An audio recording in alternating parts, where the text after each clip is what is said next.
اعوذ باللہ من الشیطان الرجیم بسم اللہ الرحمن الرحیم۔ السلام علیکم، میں سپیریئر ماڈل اسکول کی کلاس ہفتم کی اردو کی ٹیچر آپ سے مخاطب ہوں۔ تو کیسے ہیں اسٹوڈنٹس آپ سب؟ امید کرتی ہوں آپ سب خیریت سے ہوں گے۔ تو جیسے کہ آپ جانتے ہیں کہ ہمارا سبق ہے تہذیب و ثقافت کی مشترکہ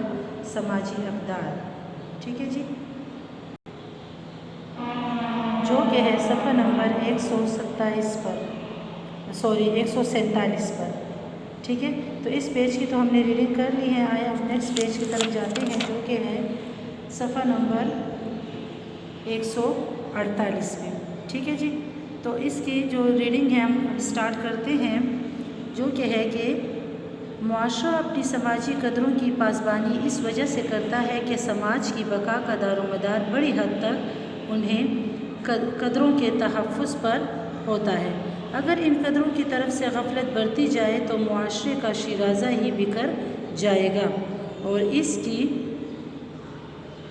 انفرادیت باقی نہ رہے۔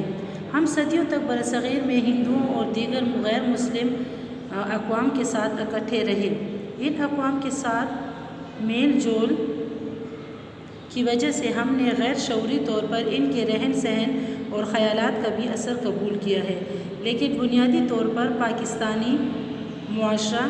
ایک اسلامی معاشرہ ہے، اس لیے دوسری اقوام کے اثرات کے مقابلے میں ہمارے رسوم و رواج، سماجی اقدار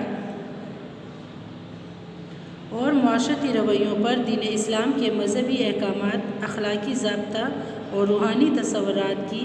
چھاپ زیادہ گہری ہے۔ ہماری سماجی اقدار اس طرح اسلامی رنگ میں رنگی ہوئی ہیں، ٹھیک ہے جی۔ اب تھرڈ پیراگراف ہے ہمارا کہ ہماری نمایاں سماجی اقدار میں سر فہرست احترام انسانیت ہے۔ یہ اسلامی تہذیب کا درخشندہ پہلو ہے جو دنیا کی کسی دوسری تہذیب میں نہیں پایا جاتا۔ ہندوؤں نے ذات پات کی بنا پر انسانوں کو عظمت کے لحاظ سے مختلف ذاتوں یا گروہوں میں تقسیم کر دیا ہے، جبکہ عیسائیت نے تو انسان کو پیدائشی گنہگار قرار دیا ہے، لیکن اسلام نے انسان کو جو عظمت عطا کی ہے اس کی نظیر نہیں ملتی۔ خود قرآن کریم نے عظمت انسان کا ذکر یوں فرمایا ہے کہ اے لوگو، ہم نے تمہیں ایک مرد اور ایک عورت سے پیدا کیا اور پھر تمہارے قبیلے اور برادریاں بنائیں تاکہ تم ایک دوسرے کو پہچانو۔ در حقیقت اللہ کے نزدیک تم میں سے سب سے زیادہ عزت والا وہ ہے جو تمہارے اندر سب سے زیادہ پرہیزگار ہے۔ یعنی مطلب ہی اس پورے چیپٹر کا یہی ہے، پورے سبق کا مطلب ہی یہی ہے کہ ہم جس معاشرے میں رہ رہے ہیں، اگر ہم ان معاشرے میں رہتے ہوئے اور لوگوں کی اہمیت کو، ان کی قدر و قیمت کو پہچانیں گے، ان کے ساتھ اپنے تعلقات کو بالکل ٹھیک رکھیں گے، تبھی ہم ایک معاشرے کے ایک مہذب قوم بن کر اپنے معاشرے میں اپنا وقت گزار سکتے ہیں، ٹھیک ہے جی۔ اس میں ہمیں ایک مسلمان کو دوسرے مسلمان کا خیال رکھنا چاہیے ہوگا، ان کی ذات کا خیال رکھنا چاہیے ہوگا، اس کی جو عظمت ہے، اس کی جو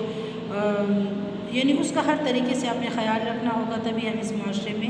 اچھی زندگی گزار سکتے ہیں اور ایک مہذب قوم کے طور پر، مہذب معاشرے کے طور پر ابھر سکتے ہیں، ٹھیک ہے جی۔ جس کی اسلام بھی ہمیں یہی تعلیم دیتا ہے کہ ہم نے تمہیں ایک مرد اور ایک عورت سے پیدا کیا، تم لوگوں میں یہ نہیں ہے کہ یہ فلاں قبیلہ اور یہ برادری ہے اور یہ وہ، اگر یہ ہم نے بنائی بھی ہیں تو اسی لیے بنائی ہیں تاکہ تم لوگ پہچانے جاؤ کہ یہ فلاں قبیلے کا بندہ ہے اور یہ فلاں برادری کا بندہ ہے، اس لیے نہیں کہ فلاں قبیلہ نیچ قبیلہ ہے اور فلاں قبیلہ اچھا قبیلہ ہے اور یہ عزت والا ہے اور یہ بے عزت قبیلہ ہے، اس لیے نہیں ہم نے بنائے، ہم نے اس لیے بنائی ہے کہ آپ ایک دوسرے کی پہچان رکھو، شناخت کے لیے ہم نے بنائی ہے، ٹھیک ہے۔ اور در حقیقت اللہ تعالیٰ کے سامنے وہی بندہ جو ہے وہ زیادہ عزت والا ہے جو زیادہ متقی اور زیادہ پرہیزگار ہوگا، ٹھیک ہے جی۔ تو آج کے لیے ہمارا اتنا ہی کافی ہے، اوکے، اللہ حافظ۔